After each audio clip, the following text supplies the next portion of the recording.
이런 퍼소나, 그 다음에 데스크 리서치가 또 나오면서 보여지는데, 자, 이렇게 쭉 했던 과정들을 핵심적으로 정리를 하는 것이 실력이에요. 그러니까 커뮤니티에서 그 넥스트가 더 이상 저는 뭐가 있다라고 보여지지가 않았거든요. 이 타이포의 강약이 조금 약하신 것 같아요. 이 하나의 컨텐츠가 그 타이포나 이런 것들이 강약이 더 확실히 더 드러나야 되는데, 저는 이 백투더 트릭 같은 경우도 좀 더 커야 된다고 생각해요. 보내주신 이 포트폴리오가 맞으신가요? 네, 맞습니다. 네. 현재 이 포트폴리오는 몇 퍼센트 작업물이라고 생각하세요? 50%라고 적어주셨는데 맞나요? 네. 완성도가. 목소리가 작으시네요. 그러면 이제 피드백을 진행을 해보도록 할게요. 이 바이브 프로젝트는 실제로 있는 기존의 서비스잖아요. 네. 네. 기존의 서비스를 개선을 제안을 해주셨는데, 자, 포트폴리오는 그 실무진들이 이제 수많은 지원자들 거를 보기 때문에 지원자 입장에서 딱 보았을 때 어떤 메시지를 핵심적으로 전달을 하려고 하는가를 기준으로 보게 되어 있습니다. 자, 그런데 메인에서 딱 봤을 때 바이브는 당연히 스트리밍, 음악 서비스인 거 누구나 다 알고 있는데, 그러면 개선의 목적이 무엇인가가 헤드카피가 한눈에 보여져야 돼요. 단순히 그냥 개인 맞춤형 스트리밍 애플리케이션이 아니라, 제가 이 안에 이제 솔루션을 보았을 때, 이게 노래하면 함께 즐기는 개인 맞춤형 스트리밍 바이브인 게 핵심인 것 같더라고요. 그러니까 노래방 기능이라던가, 뭐 거기서 그 노래방 기능뿐만 아니라 그 파티로 맞나요? 네, 파티룸. 네, 그 기능을 강화를 해서 커뮤니케이션을 극대화할 수 있는 방안을 생각을 하신 것 같은데, 그러면은 그 강점을 헤드카피가 한눈에 보여줘야 되거든요. 노래방 기능, 노래방과 뭐 커뮤니케이션을 활성화를 뭐 즐기며 뭐 활성화를 통해 뭘 얻을 수 있는 개인 맞춤형 바이브, 이런 식으로 한눈에 보여줘야 되는데, 그냥 개인 맞춤형이라고 하면 한 단계 더 들어가서 자세히 봐야 되는 거죠. 이 심사하는 입장에서는. 그리고 이런 솔루션의 핵심 기능이 우측에 보여졌을 때 그냥 이제 화면 디자인을 그냥 얹혀서 보이는 게 아니라, 그 기능이 잘 도드라지게 그냥 화면 하나도 괜찮고 두 개만 있어도 돼요. 그 부분만 강조돼서 보여줘야 되는데, 내가 디자인만 그냥 다 갖다 놓은 느낌이에요. 그래서 이 메인에서도 딱 봤을 때 바이브의 넥스트 비전이 무엇일까? 넥스트를 어떻게 그려나갈 것인가? 이 부분이 잘 녹여져 있게 정리하는 것이 핵심입니다. 그래서 전반적으로 보송님이 이 바이브가 앞으로 가고자 하는 비전의 목적의 키워드가 무엇일까를 머릿속에 생각하고 그 키워드가 잘 노출하는 것이 중요하다고 생각하셔야 돼요. 그래서 이 메인 페이지는 그 부분을 좀 더 고려하셔서 정리하시는 게 중요할 것 같고, 자, 누구나 이런 데스크 리서치를 하고 뭐 사용자 조사를 하면서 이렇게 그 과정을 거치는데, 사실 이 페이지는 이렇게 한 페이지에 다 넣어야 되는 건가? 라는 이런 생각이 들더라고요. 그리고 또 이런 퍼소나, 그 다음에 데스크 리서치가 또 나오면서 보여지는데, 자, 이렇게 쭉 했던 과정들을 핵심적으로 정리를 하는 것이 실력이에요. 그런데 이 퍼소나 같은 경우에는 저는 이 퍼소나도 굉장히 조사를 했을 때 디테일한 부분이 보여져야 된다고 생각해요. 뭐 예를 든다면 되게 유저가 처음 진입한 유저인가, 아니면 오랫동안 사용한 유저인가, 그 기준을 두고 보시려고 하는 건지, 처음 진입한 유저는 되게 이게 뭔지 모르고 이게 되게 내가 기대한 게 뭐가 있을 거 아니에요. 그런 부분들을 관찰을 해서 거기서 인사이트 발굴하실 건지, 오래 한 유저의 목적이라면 그 오래 이렇게 있었던 유저들은 기대감이 아무래도 그 넥스트를 보기 때문에 그 부분들을 포인트를 잡을 것인지, 그 기준을 잡으셔야 되는데, 그런 부분을 기준을 보기보다는 그냥 전반적인 퍼소나에서의 원하는 니즈를 그냥 보려고 하는 느낌이에요. 자, 그리고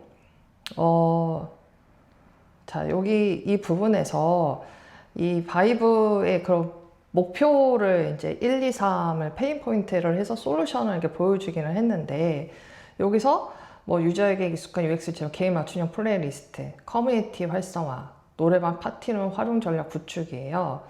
자, 이 세 개를 이제 제시를 했는데, 저는 이 세 개를 가지고 기대를 해서 보려고 넘어가는데, 갑자기 디자인 시스템이 나와.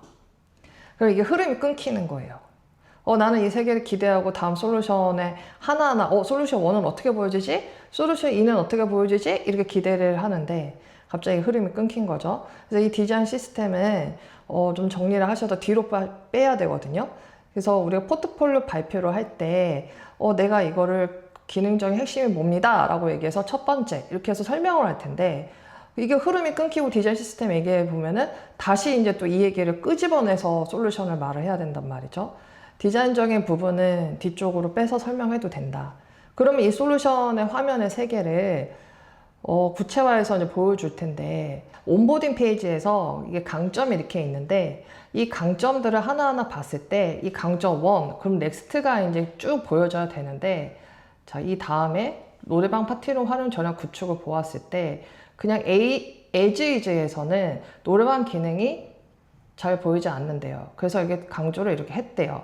그러면 이 강조를 해서 그 다음 넥스트는 뭘까요? 사람들의 관심? 관심? 어떤 관심이요? 자, 예를 든다면 내가 이 노래방 기능을 써서 AI가 내가 노래한 거를 평가를 해주고 내 점수화를 해주고, 그 다음에 내 룸에서 그 노래방에 그 하나하나 내가 했었던 것들이 모여져 있어서 내가 잘한 거, 내가 좀 부족한 거, 이런 것들을 내 룸이 있나요? 자, 제가 이거를 왜 말씀을 드리냐면 그냥 사용자가 노래방 기능이 잘 보이지 않아요. 그래서 그 노래방 기능을 잘 보이게끔 그냥 이렇게 화면에서만 UI에서 강조해주고 끝난 거예요. 그런데 우리가 생각했을 때 노래방 기능이 왜 필요한가를 한 번 더 생각을 해야 돼요. 노래방 기능은 사용자가 이거 되게 내가 노래를 했을 때 나한테 맞춤형으로 내가 뭐가 좋고 뭐가 아니고 알려줘서 너무 고맙다. 근데 그게 휘발성이 되지 않고 나만의 축적으로 모여져 있고, 그리고 그 다음에 이 노래를 내가 골라서 배틀해가지고 점수화되고, 그 다음에 이제 내가 거기서 노래에서 잘했으니까 또 그 점수 때문에 코인이 나한테 또 얻게 되고, 이런 과정이 있어야 이제 지속성이 되거든요. 그런데 그냥 노래를 그냥 부르고 기능에서 끝난다. 그럼 지속성이 끝나는 거예요. 그래서 이걸 통해서 바이브가 계속적으로 뭘 얻어갈 수 있는지, 사용자가 계속 머무르려면 어떻게 해야 되는지, 이 딥한 사고가 필요한데, 그냥 UI적으로 사용자가 노래방 기능 버튼이 보이지 않아. 그럼 나는 노래방 기능 잘 보이게 해줘야지. 이렇게 끝나는 거는 UX적 사고가 좀 딥하지 못했다? 라는 그런 결론이 보여지는 거예요. 그 다음에 파티룸도 마찬가지예요. 파티룸도 파티룸 같은 경우도 그 사람들과 이제 공유할 수 있는 하나의 공존인데, DJ와 이렇게 소통하면서 좀 더 DJ와 그 교감을 어떻게 할 수 있는지가 있나요? 아니면 뭘 더 얻을 수 있나요? 그러니까 커뮤니티에서 그 넥스트가 더 이상 저는 뭐가 있다라고 보여지지가 않았거든요. 그냥 파티룸 페이지에서 그 파티룸 안에 DJ 그 목록이 있고, 그 다음에 뭐 노래 대결 있고, 그냥 UI적으로 참여자 목록이 있고, 그냥 그 집합하는 그런 커뮤니티 페이지이지, 이걸 통해서 그 다음에 뭘 얻어갈 수 있는지, 뭐 실시간으로 뭐 알 수 있는 키워드가 인터랙션으로 이제 나한테 알려줄 수 있는 건지, 커뮤니티 방에서 뭐 예를 들면 채팅방에 보면은 핵심 키워드가 블라블라 올라오면서 내가 원하는 그런 키워드가 사람들이 많이 얘기하는지, 되게 사람들이 이런 반응도 있네, 이런 걸 인터랙션으로도 얻을 수 있는데, 그러니까 한마디로 아까 노래방처럼 이것도 그냥 커뮤니티 페이지를 어떻게 하면 한눈에 보여질지 해서 끝난 거지, 이걸 넥스트를 얻을 수 있는 게 없다라는 거예요. 그래서 UX UI를 하려면은 그냥 사용자가 이게 있으면 좋겠어요, 그럼 그것만 하는 것이 아니라 그 다음에 바이브가 그걸 함으로써 뭘 얻을 수 있는지를 좀 더 깊이 있게 고찰하고 개선을 해야 되는 거거든요. 근데 그냥 보여지는 표면상의 개선만 하면 안 된다는 뜻입니다. 그리고 이 개인 맞춤형 플레이리스트도 보면은 되게 이거는 UI적인 부분에서 제가 말씀드리고 싶은데 되게 디자인이 잘 안 보여요. 그러니까는 되게 컨텐츠 형태로 디자인을 하셨다라고 보여지는데 이게 컨텐츠를 하더라도 한눈에 잘 보여져야 되는데 강약이 잘 보여지지가 않고 이게 그레이에다가 이렇게 보여지니까 눈에 잘 안 들어오고 컬러가 다 모두가 좀 더 이렇게 강하게 보여지는 그 비대칭이 아니라 대칭이 아니라 그레이에다가 파스텔 톤이 연하게 들어가서 눈에 잘 안 들어와요. 그래서 이게 UI에 대한 좀 디벨롭을 좀 더 노력을 해야 되지 않았을까 싶거든요. 보세요. 이 판형에서도 문제가 뭐가 있냐면 지금 레드가 있죠. 그리고 여기 블랙 있죠. 안에는 또 보라색 바이올렛으로 알록달록해요. 그리고 글은 또 여기에 요게 또 쨍한 멜론색이에요. 그러니까는 어디에 시선을 둬야 될지 모르겠어요. 그래서 이게 전체적으로 문제이기도 해요. 여기선 컬러는 굉장히 쨍하게 들어갔는데 그러면 이 컬러의 그 기준을 두고 활용을 하셔야 되거든요. 근데 안에는 굉장히 알록달록하고 요건 쨍하고 갑자기 글씨는 또 쨍한 것과 이런 것들이 막 섞여져 있으니까 어디다 기준을 둬야 될지 모르겠다. 그리고 여기 헤드에 왜 레드를 넣었는지를 잘 모르겠다? 이런 생각이 들더라고요. 뭐 이유가 있겠죠? 왜 레드를 넣었을까요? 강조해야 될 것 같아서? 네, 강조하려고 레드를 강조해야 될 것 같아서. 강조해야 될 것 같아서 넣었다. 그러면은 지금 이 노래방 파티를 활용 전략 구축이라고 했는데 이 부분은 여기에다가 박스를 넣기보다는 이거를 좀 더 사이즈를 크게 해주고 그리고 여기 파티룸 페이지, 커뮤니티 페이지라고 되어 있는데 이거를 이 내용에 지금 요거 하나하나 해줬던 부분들을 이렇게 라인을 맞춰줘야 돼요. 근데 지금 레이아웃을 좀 잡아주지 못했던 것 같아요. 레이아웃 자체가. 이 디자인 전체적인 페이지를 다시 좀 손을 봐야 된다는 부분도 굉장히 중요한 부분이에요.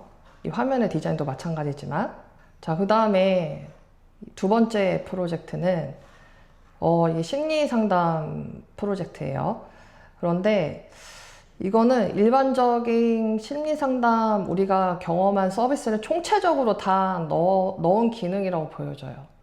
그래서 되게 전체적인 심리 상담 서비스를 되게 학습한 프로젝트라고 전 보여지지 이게 뭔가 차별화된 기능이 있다던가 비주얼적으로 차별화된 접근이 있지 않다고 저는 생각을 해요. 이렇게 보면은 뭐 리서치는 저는 쓱 봤을 때 그냥 우울증 그런 환자들 되게 많고 또 우울증 가지고 있는 사람이 많기 때문에 그만큼의 그런 필요성을 느껴진다는 얘기를 쓱 봤거든요. 그래서 핵심은 솔루션은 커뮤니티, 심플한 UI, 상담사가 있어야 되고 바로 할 수 있는 그 다음에 입문자들 무료 기능 추가라고 했는데 디자인은 제가 뒤쪽으로 해서 강조해주면 좋다라고 말씀드렸고 자 근데 저 같으면은 여기서 이 씨앗 있잖아요. 넌 물 타입의 씨앗이야 이랬어요. 그러면 이 씨앗이라는 게 나만의 맞춤형 씨앗이란 말이죠. 그러면은 그 타입이 되게 여러 개 있을 것 같아요. 뭐 물로 하는 씨앗이 있고 또 다른 요소들이 여러 가지 있겠죠. 그러면은 그런 것들이 무엇인지를 좀 그래픽적으로 다양하게 해서 보여줘서 이렇게 강조를 내가 그래픽을 할 것이냐. 그래서 빌리브만의 차별점이 비주얼로 강하게 갈 것이냐. 아니면은 좀 더 UX적으로 차별점, 기획적으로 차별점을 가져간다면은 계속 내가 나아지는 그 과정이 저는 보여줘야 된다고 생각해요. 뭐 선생님도 만나고 뭐 이렇게 쉽게 접근하는 것도 해보고 이거는 어디서 많이 볼 수 있는데 내가 점점 나아지는 과정, 그 씨앗이 있으면 그 씨앗이 성장하면서 좀 그 씨앗이 상태가 안 좋거나 그 씨앗이 점점 나아지거나 그런 부분들을 인터랙션으로 내 상태를 직관적으로 볼 수 있다는 거는 사용자 입장에서는 요즘에는 굉장히 컨텐츠도 쇼츠를 많이 보고 짧게 짧게 나한테 인지하는 거를 중요하게 생각하는 그런 상황이잖아요. 그러면 직관적인 비주얼로 내 상태를 바로바로 볼 수 있게 하는 것도 차별화가 될 수 있어요. 또한 선생님과 만나는 횟수라던가 내 감정 상태를 고려해서 오늘 나는 어떤지를 알려준다던가 이런 것들이 저는 필요하다고 생각하거든요. 그래서 이런 차별점을 좀 더 강하게 해서 보여주는 어필이 중요한 것이지 모든 기능을 집합해서 다른 데도 다 있는 것들을 기능을 그냥 그대로 보여준다? 그럼 차별점을 못 느끼는 거죠. 자, 그리고 지금 시간 관계상 저는 컨텐츠로 넘어갈 거예요. 왜냐면 컨텐츠 쪽도 생각을 하시는 것 같아서. 근데 일을 여기서 하셨더라고요. 맞죠? 네. 네, 컨텐츠 쪽으로 제가 그 이력 커리어를 보니까 컨텐츠를 좀 많이 하셨던 것 같은데, 전공이나 이런 것들도 제가 이력을 봤거든요. 근데 이 컨텐츠 자체는 이 그 기업에서의 그 결에 맞춰서 하는 거는 회사의 가이드가 있으니까 따라가는 거는 맞는데 이 타이포의 강약이 조금 약하신 것 같아요. 그러니까 이거는 이 앞에 UI 디자인 할 때도 마찬가지인데 되게 여러 가지 요소를 많이 그동안 사용하다 보니까 앞에 서비스 했을 때는 되게 좀 뭔가 화려하게 쓰는 거를 좀 자제하고 좀 정보가 잘 보여지게 하는 게 목적이라면 컨텐츠는 이 하나의 컨텐츠가 그 타이포나 이런 것들이 강약이 더 확실히 더 드러나야 되는데 저는 이 백투더 트릭 같은 경우도 좀 더 커야 된다고 생각해요. 이게 지금 너무 살짝 작고 그 비어 있어요. 여백이 너무 많이. 그래서 더 저는 강조를 해야 되고 또 이런 가정의 달 이벤트 이런 것도 조금 더 키워야 돼요. 그래서 사이즈 자체에 강약을 주는 타이페이스의 연습이 좀 더 필요하지 않을까? 그리고 요런 어느덧 2주년 항상 감사드립니다. 이런 것도 보면은 이런 행간인 부분들도 행간 자각 이런 것들도 좀 더 조율하는 그런 스킬도 저는 필요하다고 생각을 해요. 쿠폰이 4장이나 숨겨져 있어요. 이것도 쿠폰이 4장이나 위에 여기에 여백과 쿠폰이 4장이나 숨겨져 있어요. 여기에 행간 여백이 요거에 대한 균등히 되게 계산을 해야 되는데 이것도 행간에 대한 부분들도 좀 더 고려해서 좀 조정해보는 연습도 해야 되지 않을까 싶습니다. 그래서 좀 디자인 자체의 타입페이스를 어떻게 하면 효과적으로 할 수 있는지 UI 디자인의 연습을 더 강화시키는 게 필요해요. 이런 컨텐츠뿐만 아니라 UI 디자인 전반을 말씀드리는 거예요. 그래서 지금 이런 이벤트 페이지 같은 경우는 컬러벨이나 캐릭터를 활용해서 전체적인 통일성에서는 잘 구상을 해주셨지만 이런 막 5월 이달의 신제품 이게 강조돼야 되는 건지 그러니까 전반적인 꾸민 요소와 타입페이스의 강약을 조절하는 것도 지금 이 부분이 다 약하거든요. 이 화면과 이 화면을 봤을 때 이 쿠루미의 이 캐릭터와 그 상품의 이미지에 강약이 되게 고만고만해요. 그러니까 전체적인 디자인했을 때 강약이 있어야 돼요. 캐릭터도 여기는 강하게 여기는 좀 약하게 작게 들어갈까? 상품을 더 크게 들어가야 되지 않을까? 그러니까 어디에 시선은 사용자가 집중을 해야 되겠다라는 그게 되게 중요하거든요. 근데 지금 사이즈가 다 고만고만한 거예요. 그래서 사이즈를 강약을 해주는 그 스킬이 좀 필요하지 않을까 싶습니다. 그리고 여기 메인 아이템 아이스크림 소개할 때 라인 이런 것도요. 이렇게 라인 강하게 들어가면 안 돼요. 이 라인도 얇게 그리고 보일랑 말랑 정도 해주면 돼요. 이런 내가 정말 보여줘야 되는 거는 이 디자인인 거지 이 라인이 강조되면은 시선을 뺏길 수밖에 없거든요. 그래서 내가 한 작업물에 시선을 집중할 수 있는 거에 목적을 두고 디자인을 하는 것이 중요하고 이런 요소도 하나도 디테일이다라고 유념하셔야 됩니다. 제가 이 콘텐츠 전에 세 번째로 한 게 그 트리플이라고 있는데요. 네. 그 트리플이 그러니까 제가 하기 전에는 이렇게까지 발달이 안 됐었거든요. 그 웹으로. 트리플 지금 있는 게 아니라 지금 보여진 게 달라졌다 말씀이신 거죠? 네네네. 네. 그래가지고 이거를 트리플 자체를 그냥 빼고 다른 거를 넣을까 지금 고민 중인데 어떻게 하는 게 맞을지. 그러니까 지금 작업한 이 시점이 24년도인데 지금 오픈된 트리플은 다르게 되어 있고 본인이 기여한 건 아니라는 거죠? 네네네. 네. 그거는 뭐 지금 현재는 다른 분이 하셔서 다시 재오픈한 상황인 걸로 보여지는데 뭐 시기상 이거 24년도 2월이기 때문에 뭐 이때 당시에는 성과도 좋았고 이렇게 했다, 이렇게 출시가 됐었다라고 설명하시면 돼요. 뭐 빼야 되거나 그렇진 않아요. 만약에 뭐 면접관이 검색하셔갖고 왜 이때와 지금이 다르죠? 라고 하면은 지금은 이제 다른 디자이너가 디벨롭해서 런칭한 상황이고 이때 당시에는 제가 이렇게 해서 성과를 어떻게 얻었던 상황이다라고 설명하시면 됩니다. 자, 그러면 좀 더 디벨롭을 하셔서 다음 기회에 또 보송님을 만나 뵙길 바라겠습니다. 이상으로 마치도록 할게요. 네, 감사합니다. 네, 감사합니다.